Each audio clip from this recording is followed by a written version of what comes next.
It is finally time for you to start repairing this deception. We are connecting with an individual who has been avoiding looking at the broken pieces of glass that keep making them bleed. Somebody who has long been standing on broken pieces of their reality, walking on eggshells, stepping on glass, dirty, bloody, bruised, scarred, scraped feet. Yet you keep going. This is a Jesus story today. This is a story of 40 nights and 40 days with the demon at large. The snake in your head. You were the breaking news. You were the headlines. You was the story. Within your family, friendship group, closed group,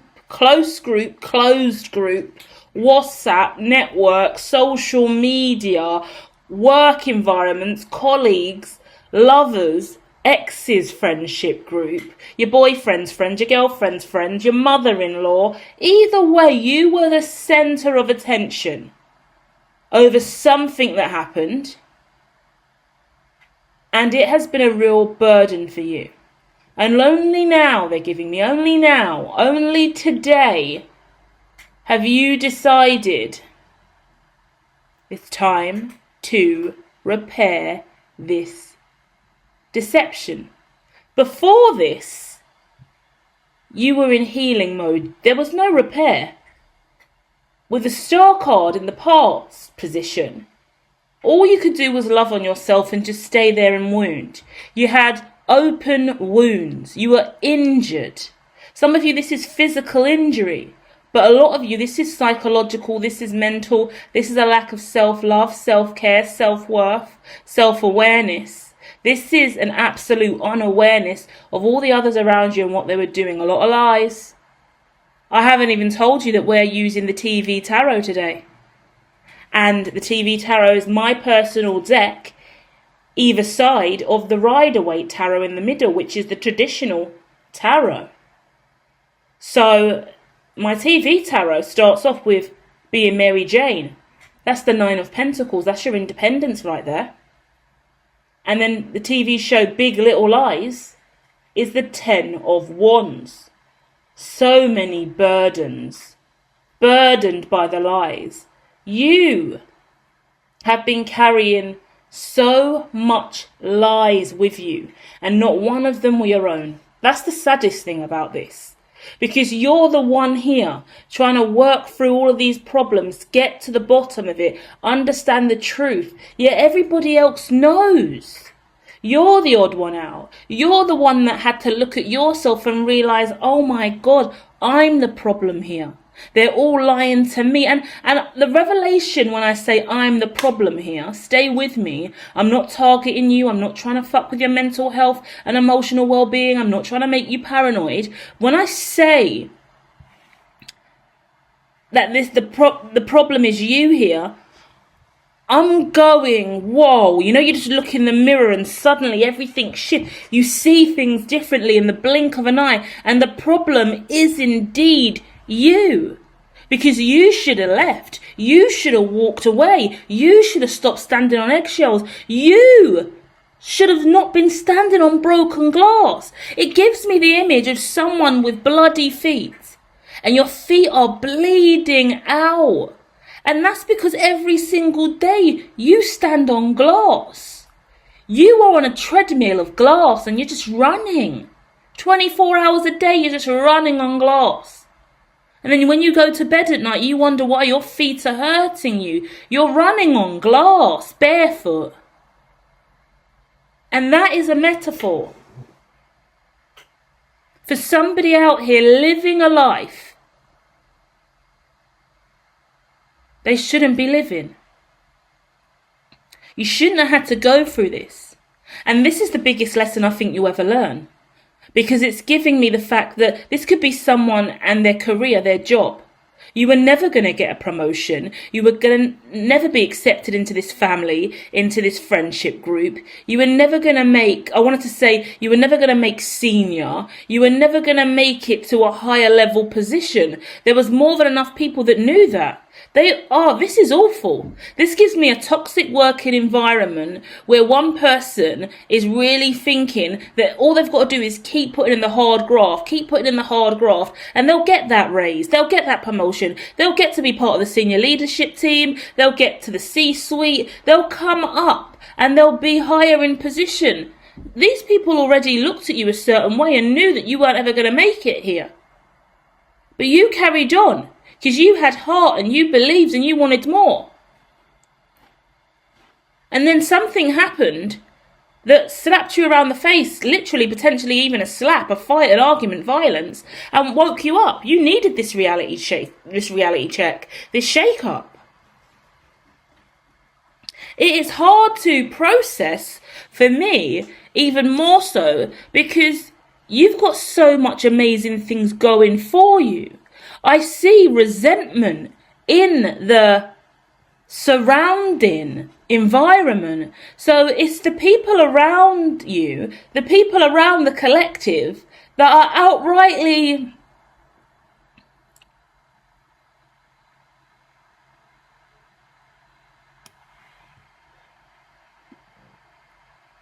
singling you out, choosing you to be left behind. It's like there's been votes about you. They've already voted who's going to get in and who isn't. And you weren't voted in. You weren't going to get the votes. But someone has lied to make you feel like maybe you could. Keep working and going for it. And it's not like everyone's laughing behind your back and they're evil about it, because in some working environments they could be. But in this reading, I don't get a bunch of evil, vindictive individuals, but I get everyone with their own agenda and everyone with their own plan. There's one person incredibly close to you who is like a best friend. Like, I want to keep going with a work story, but I feel like there's more to it. And some of you, this is getting engaged.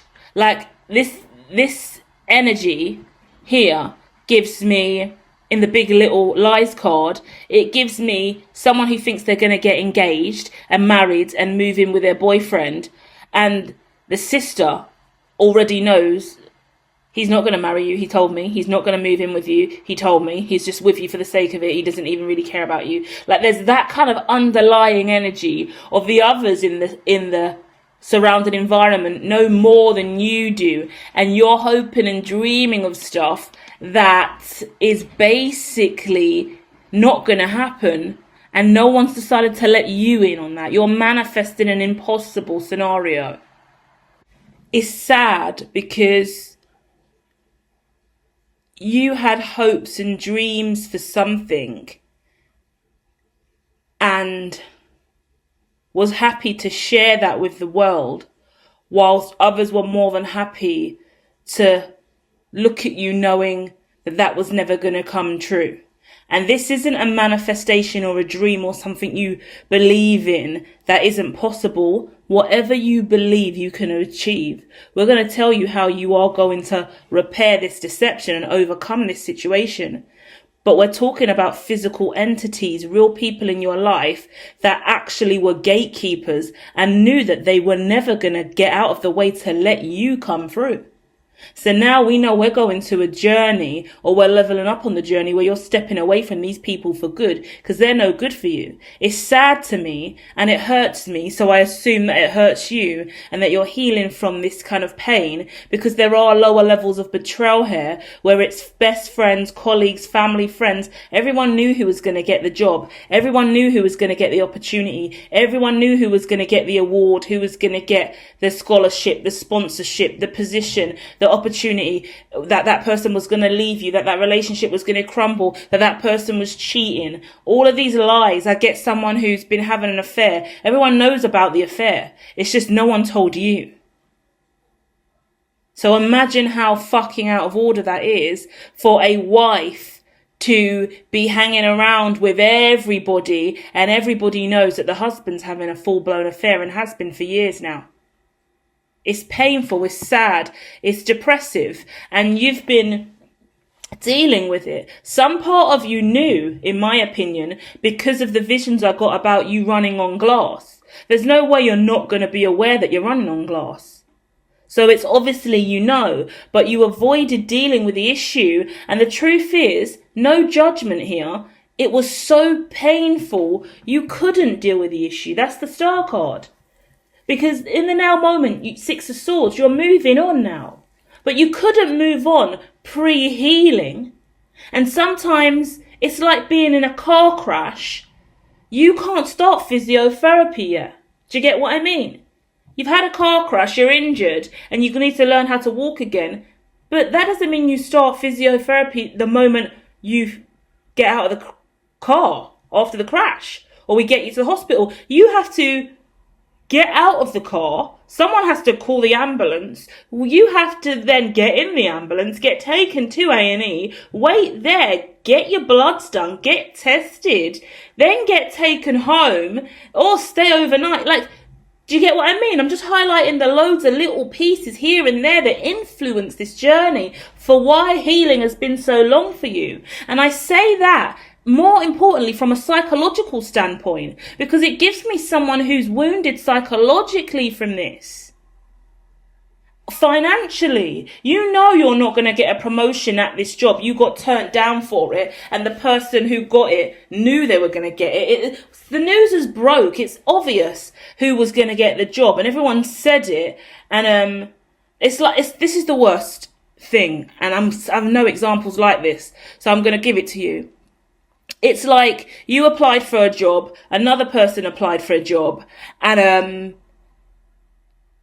you didn't tell anyone about it, you kept it hush hush. But the other person is now going, oh, I've got the job, yeah.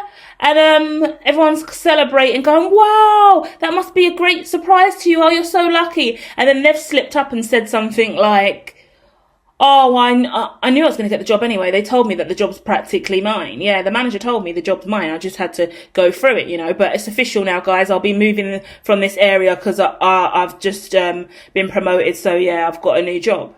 The whole time you're in the room, no one's acknowledged that you've applied. And she's just out at the fact that the manager's outrightly said that she's going to get the job. The job's hers. No one's better for it. Yeah, so it's not only a one-layered blow of you not getting the job, it's another layered blow of getting snubbed, someone getting it, everyone knowing about it, and then the manager also being in on making sure that person got the job, whilst the manager was potentially acting like you had a shot, And it's not even like the rumour mill, it's the things you didn't see coming mill, if that makes sense, The rumour mill is things going around and around and around, and the conversations. This isn't that. This is the underhanded silence. It's the eye contact, yeah? You might not be too good at noticing social cues. It's the eye contact and the glare across the room from one person to another. It's the person that exits the room when you come in. It's the awkward silences that happen when you arrive and suddenly everyone's gone quiet. What were you talking about? Oh, nothing. Yeah. Very suspicious. So it's letting me know you got to leave that environment. Yeah? You got to leave that environment. And so people are quitting their jobs. People are handing their notices in. People are walking away. And this is hard for some of you guys. I say that healing and moving on isn't easy because you can't leave straight away. You can't leave straight away because you need to make sure you've got enough money for your rent for the next 4 months. Do you get what I mean? So you've got to save up and make sure you're being a lot tighter with your spends over the next few months. But you're going to hand your notice in and let them know you're going to be leaving whenever you're going to be leaving. And the future, there's going to be a lot of fighting you're going to be doing. You're going to be fighting people off of you. Oh, this is the worst. Oh, you need me. Oh my, this is my specialism. Let me preach. Let a sister preach to the collective. Because what I've just been shown in the Seven of Wands card with this guy standing on the top of this kind of mini little mountain, he's like, get the fuck back from me, everyone, back up, and everyone is here poking and prodding, and what's going on? What are you going to do? You're going to leave? No, stay. No. Like, every single person around you is now acting like they care.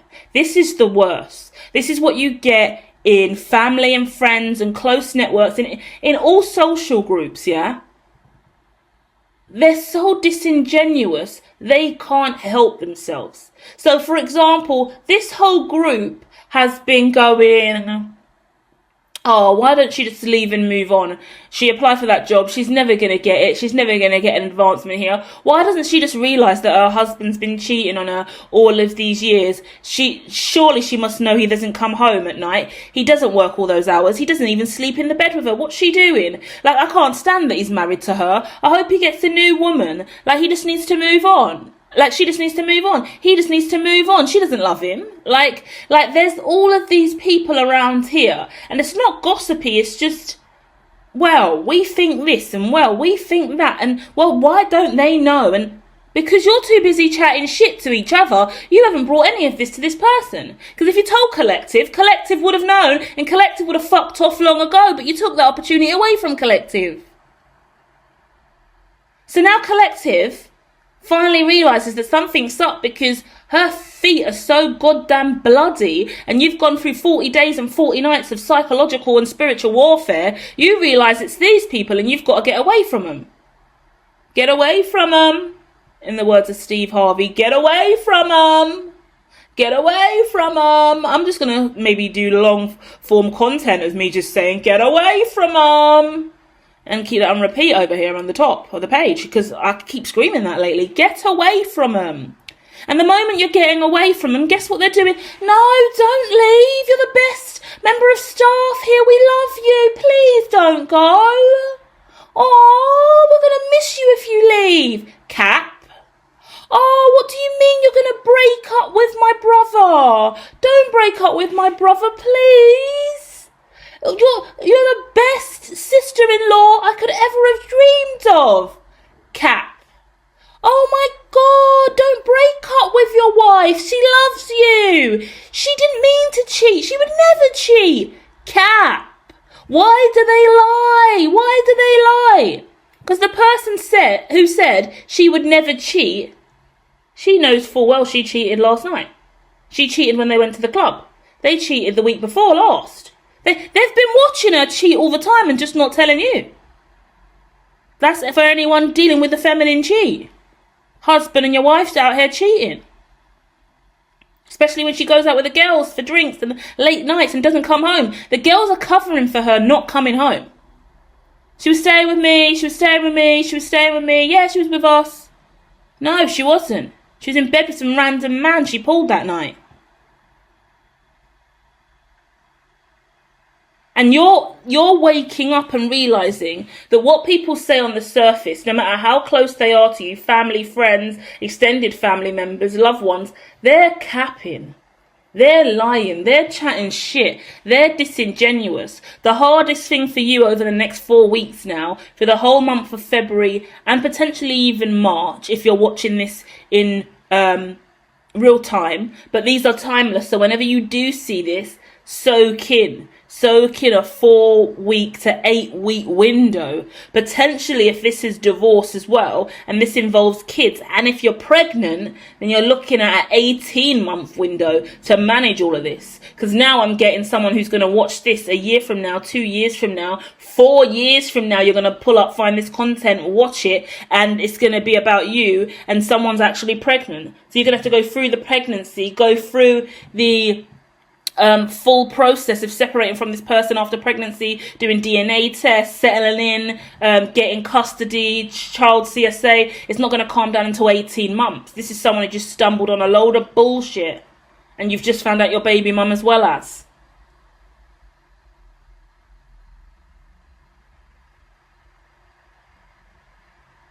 The biggest interference around you right now is the Two of Pentacles, juggling this. You really been juggling this back and forth. What do I do? Because these people keep pulling you back in. It's like friends that tell you they love you. You don't. Because I have friends that love me, and I see how they act. They're all very different, but I see how they act. I see how they treat me. I see how they're there for me. I see how they're consistent. I see and I feel, and furthermore, I know what I can give and receive and expect from them. If I'm down and out, not financially, but if I'm low mood, if I'm sad, if I'm struggling, if I've gone through grief or bereavement, if I'm having a hard time in life, my friends know. My friends are there for me. My friends are consistent. My friends support me. My friends lift me up. My friends inspire me. My friends motivate me. My friends are proud of me. My friends want to see me succeed. They get involved in what I do in my career. They love on me. They make time for me. They hear me. They understand me. They don't compete against me. They're not jealous of me. They don't listen to what I'm saying and then try and take it, use it to elevate their own life, and then act like they never heard that from me. Yeah, if you're a guru, a spiritualist, a tarot reader, a light worker, an empath, a super empath, we go around helping a lot of people, giving people advice, sharing our hearts with others. Suddenly, you've said something that's motivated that person to do something different in their life. Yeah? You've motivated people to elevate in their lives, go on new experiences in their life. And by directly sharing your life and journey with them and what you think purpose is, or what you've seen in the tarot, what you've seen in the cards, you've shared your light with them. They've obviously been inspired enough by that to make change in their own life. Whether or not they attribute that to your conversation or your effort is a whole other conversation. Because I personally, and I wouldn't want the collective to outwardly project the need for others to see their input, or for us to even assume that what we do impacts others. Yeah, but we got to look at that from a two-tiered perspective, that yin and yang with the two of pentacles, because it would be ignorant and selfish and a lack of self-love for us to imply that we didn't influence that person. You've encouraged someone to change their jobs and then get a promotion, improve their salary. You've encouraged someone to move locations, sell up, go on tour, go on holiday, improve their life. You've encouraged someone to go back to uni, study, improve their skills and qualifications. You've encouraged someone. You've outrightly had that conversation with them. And as a result, they're now doing that and they're flourishing and you're happy and excited for them, like friends should be. But then when you come forward and share your elevation, what you're doing next, I can't even get a friendly response. But you're a friend? You air me, you're not there. But when you need me to motivate you, help you get a promotion, help you get out of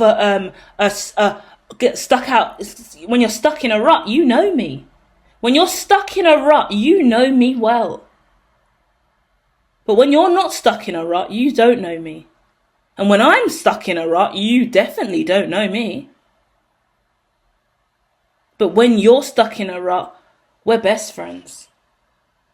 No, that isn't true. That couldn't be true. So you keep coming at me, 7 of Wands. We're best friends. We're best friends. You're the greatest employee. It will be sad to lose you in the team. Cap. Big Little Lies.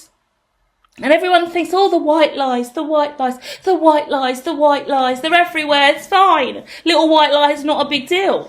And do you know what? I've gone back and forth over the last week and a half with these readings I've been putting out. And I said to myself, where am I at with lying? Because I've spoken to the collective over the last few weeks and I've identified that some of them have no other option but to just lie to get away from the demon. Because if they told the demon the truth, if they tried to negotiate with a narcissist, if they tried to negotiate with someone who was empty, numb, and void of emotion, if they decided to have a deep, heartfelt conversation with someone with no empathy, no compassion, who's ice cold, where would it go? It would be wasted. If you're gonna have an honest conversation with somebody who loves Big Little Lies, it's not gonna go anywhere. So since 2016, I've been reforming my life, going, I'm going into light work. I'm changing my religious beliefs. I am becoming more spiritual. I'm going on a deep self-discovery journey spiritually, and I'm going into the depths of me. And during that journey, I want to make sure I'm transparent and honest all the time. The little white lies I've told in the past, and the lying collective and community I grew up in, the habitual habits, or the stuff, let's not say habitual, because I like to think they are not forced upon me, those narratives, but the stuff that I was accustomed to and I frequently saw growing up, which I knew was wrong, but I just let it be. I let others do it. I co-signed their lies. I had frequent moments of lying for moments to better myself, yeah. I had no consciousness of a lie being a problem until 2016 was, okay, we don't lie. We don't do anything wrong. We don't do bad things. I won't lie about anything. I'll be honest and direct all the time. Yeah. With that, now I've gone, how interesting is that? I've come this far down the journey. I've been violated in so many ways. I've been running on glass myself. Now, I feel like we're in a position where I'm being challenged to find a new paradigm. Instead of running from the far left all the way to the far right, don't lie to survive versus, or just lie through your teeth for whatever you want in life, versus don't lie at all. I'm now in the center point and I'm going, lie with conviction. Lie with integrity, lie with morals, lie with respect for yourself, lie with a commendation from the Lord, lie in alignment with yin and yang. I mean, it sounds wrong. It sounds majorly corrupt in my mind. I'm working through that notion with you in the now moment. How do we feel about lies, collective? Let me know. Because in some instances, it's easier just to say, like for me, when I'm talking about lies, I'm talking about simple things where if someone says, you okay? I would normally go, no, I'm not. If I'm not okay, I'm going to tell you, like, I'm not the kind of person who wants to talk about the weather. I don't like small talk. Let's get straight to the fucking point, shall we? That's how I'm hardcore like that. So when I'm talking about lies specifically, I'm talking about the simple yes, no, maybe so. It is what it is. No, I'm not happy. No, that happened. What did you do? You done this. I didn't like that. I saw that. That's not right. But like Queen of Swords energy, which is not even here. Funny the Hierophant's here though, right? Because the journey I was on spiritually, the morality of it, I'm going, let's go straight toe to toe and just do the honorable thing and be transparent. When you're trying to align to the Most High in relation to light, Lord, God, Allah, Ra, Spirit, Mother Gaia, Brahman, the cosmos, the universe, yeah? Kali Ma, Vishnu, Brahman, we said that already, Krishna, Ganesh, Hanuman. When you're trying to really, really find self and wrap yourself in the light of the Lord, yeah, become one with spirit because of what you've been through. And especially if you're clairsentient, you got clairsentient abilities, you've got clair senses, you want to nurture and nourish yourself. You want to move towards the archangels. You want to move towards the fairies. You want to move towards the light source, wherever you find it. I believe you can't read tarot from a dark place. Yeah, you can read tarot from a dark place, but you can't read tarot with dark source. Or you're a sorcerer, you're a dark witch. Do you get what I mean? And I don't stand for any of that. I don't condone or agree with that. There's dark witches all over the gaff. They can live their life and they can go forth and prosper, preferably far away from me. Because they give me Darth Vader energy. They give me voodoo, boogaloo, puppet doll bitches, and I don't like it. No effect. It's not me. And I'm still rude. I still swear. I'm still feisty. I'm still a bad bitch, but I'm not a dark witch. Ew. Using blood and saliva and other people's energy to tarnish and destroy. Ew. of you. Witch doctors and all of that. Ooh, I'm so sorry if you're dark. Ooh, step back. Several spaces. Ooh. And I shouldn't even say that on this platform because I don't know who is watching. And there could be dark witches over here like, I must now destroy her.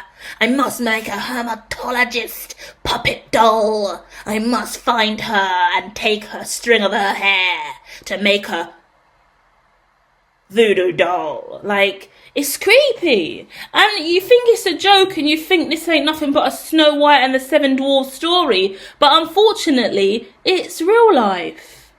People are creepy. People burn photos of people and pin them on their walls and make shrines with people's faces and I hate it.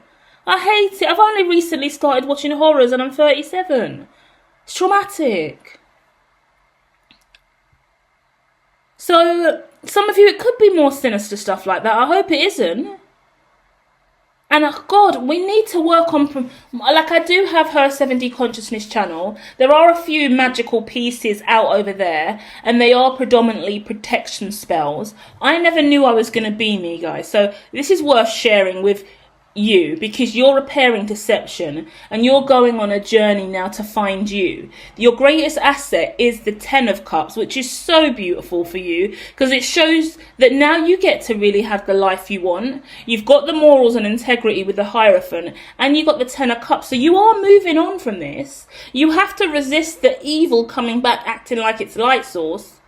Darth Vader is gonna be I am your father. Yes, this could be someone's dad as well. I am your father. You will come with me. No, Dad. You're disturbed. You're a dementor, Dad. Dad, you're an abusive wanker. No. It's over. Stay away from me or I will get a restraining order, Father, from the dark side. Do you get what I mean? It's that energy. It's somebody's blatantly the problem in your reality, but they're happy to lie about it, and they've been exquisitely eloquent at mastering you and your lie and how to present to you to make you feel you're safe. But this is where it gets juicy. You've been awakened enough to sense that when you're in this person's presence, something is wrong. Something's wrong with you, something wrong with the energy, something's wrong with the feeling. It doesn't feel good. And some of you, this is an outright toxicity. This is an outright evil. But it's a feeling that this just isn't working. Flow state's not good. I always talk about being around certain energies and then you get jinxed. You hang around with someone and suddenly you start losing money. It's not like they're stealing money, but your money just dwindles away because they've got quite a lack mentality. They've got quite a low vibrational money tie. They've got their own ancestral money burdens. Their relationship with money is toxic. And you being friends with them, even though your money's yours and theirs is theirs, for some reason, alchemically, yin and yang, un, dos, like atoms and photons and neutrons and electrons all rubbing up on each other, suddenly your money and net worth seems to be irritated. The week you was with them, the week you stayed with them, the holidays you take with them, your money always seems to be a problem. You go out with this person to eat, for drinks. You always there's always a fight when you go out with this person. There's always something that happens to the bill when you go out with this person. There's always a drama. Something always happens. You stub your toe every time you see this person. Every time this person comes to your house, you stub your toe. You don't stub your toe any other time. You always end up getting a random scratch mark when you see this person. Or your cat scratches you all the time. Your cat, when you come back from seeing this person, or this person's been at your house, your cat starts acting really aggressive. Starts scratching you. You're like, what the hell? It's just random things. Suddenly, this person's come to your house. Your fridge is broken. When they leave, they didn't even go into the kitchen, so you don't think nothing of it. But my fridge is broken. I'm gonna have to fix that now. And then they come to your house again. Your oven's broken. They didn't go into your kitchen again, but now we're getting a little bit all right. Well, it's not like you're touching my oven, and it's not like you're touching my fridge, but every time you visit me, something breaks. Let me see what happens. They invite them back round to your house again, your TV breaks. That time, they didn't even go into the lounge. You deliberately put them in the kitchen just to see what happens, and now something's broken in the lounge. It's weird. It's weird, periods. It's weird, something's up. Yeah, and that's energy. And they could be travelling with jinn. Yeah? They could have energy attached to them that is dark source. And their subconscious could be hating. Don't like her fridge, don't like her oven, don't like her TV. And suddenly, their jinn inside of them, the spirit that they carry, the power of their frequency and vibration is fucking up your shit just through telepathy alone. Believe it or not, guys, it's spirits. Toxic. So I'm connecting with someone who's dealing with that, coming to terms with that. I know that this reading has gone here, there and everywhere because we've used a lot of quite specific examples of what people have been going through. So the summary of all of this is really about you seeing really clearly that anyone around you who is giving you bad vibes, low vibes, jinx, hexes, curses, low vibration, awkward shifts in your psyche, your gifts and abilities don't work around them, you're tongue-tied, you're insecure, there's a change in your demeanor.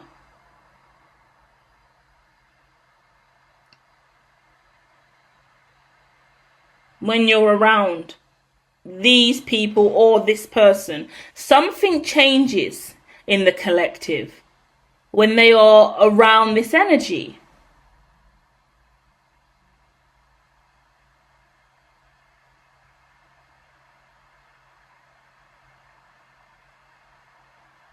And you are definitely not part of this collective.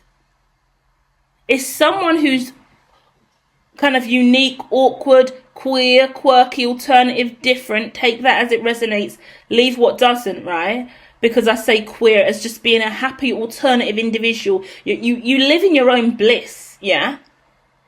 Like the example for me is, I'm quite alternative. I always have been. I'm a shaman now. And who I am now is really, really obvious when you look at what I do for my career and what I do online. Go to hermitology.me, look at all of my YouTube channels. But before I had established stuff that really represents me, and I finally now have a strong, stable presence online and have grounded my identity across all my platforms and website. Before that, I was in teething phases. I was learning who I am. Remember, I was on a self-discovery journey since 2016. So I'm trying tarot, I'm trying mediumship, I'm connecting with mediums and engaging with them online. I'm connecting with tarot readers online. I'm connecting with loads of different influencers online. I'm doing spiritual life coaching with people from all walks of life. I'm doing influencer stuff. I've got loads of content across different accounts that I've deleted. I've got loads of accounts I've deleted that I use for experimental design, for research and development on social media. As a result, that's helped me build the business models today, and I've had to start fresh with my either original accounts or new accounts. So I've had to establish and find self, yeah? But the judgment you have from these different stereotypical groups that you're meant to be part of, because the hood group I came from expected me to stay hood. The black girl crew that I'm meant to be part of because I'm black girl crew, because I'm a black girl, you're meant to fit in with the black girl crew and act like the black girls. I don't do that either. I'm mixed. I have white family as well as. So if I don't want to get down with anyone saying anything remotely racist or digging people out or things being race specific, even though I talk a lot about racism here, and colorism, but that's because it's been an issue in my reality. But I don't want to be boxed in and seen to, you got to behave this way, you got to behave that way. You got to hang around with the girls, you got to hang around with the black girls more specifically, and you come from the hood in this area, well, you got to hang around with these people. No, limitation everywhere you look. Or you work with these people. That's what I get in my head. If you're office staff, your admin staff, your kitchen staff, yeah? Your seniors, your managers. All of these individuals got to be in these little groups. That's how life works. Everyone wants to bracket you, stereotype you. Caretakers, cleaners, hang with the cleaners. It's a job. It's not a defining factor of your whole life. And you can talk to any single member of staff in any room or anywhere in the building, from other buildings as well. And actually, you're allowed to talk to competitors if you've had bosses that don't want you to speak to a client or another customer or another setting that's seen as a competitor. Do you get what I mean? A lot of controls. Your husband doesn't really want you talking to his sister or his mum because they know about the affair. Like there's this awful stuff. There's this awful energy lingering. Feel free to share your story in the comments. Spread some love and light for anyone else going through this and struggling right now. But we're leaving and we're just saying, at least now you know. At least now you know. And you're doing the right thing. It's taken you a long time to feel confident enough in yourself to do this, because these morals and integrities mean divorce for some of you guys. It means separation. It means taking your name, changing your name, taking your name back. Looking at a depot for some of you guys. We're looking at you moving away to another country, another state, another area to live. It's breakups. It's stopping talking to your mom or your sister or your brother. I see a younger sister that you're going to pull away from because there's toxic energy there. Yeah? I see a dad who's toxic. I see a therapist. Not so much a therapist, yeah? Because that would just be fucking sick if it was. But it's like someone in a position of power, like a legal administrator, a lawyer, who's kind of been feeding you information that they shouldn't. You know they can't be trusted. If you've got an accountant or a lawyer that's gossiping to you about other people's cases that they know they shouldn't, and you sit there and you talk to this person about other people's legal problems, do you think that they're not talking about your legal problems to other people? If you know people are unprofessional and they are being unprofessional publicly in front of you, you need morals and integrity and to stand up against it and not advocate for it, because you become part of the problem and you become part of the big little lies, and that's why you've been running on glass. Toxic. Yeah? Toxic all around you. Turn the treadmill off, get all the glass off of it. Furthermore, throw the whole treadmill away and start walking. Go for a brisk walk instead. Yeah? Time to change the routine and get these people out of your life once and for all. Get that toxic, venomous demon, whoever's lingering around with the lies, fucking up your energy with their bad obeah and gin attached. Get them gone. And lighten your load. Put you first. Love and light, collective.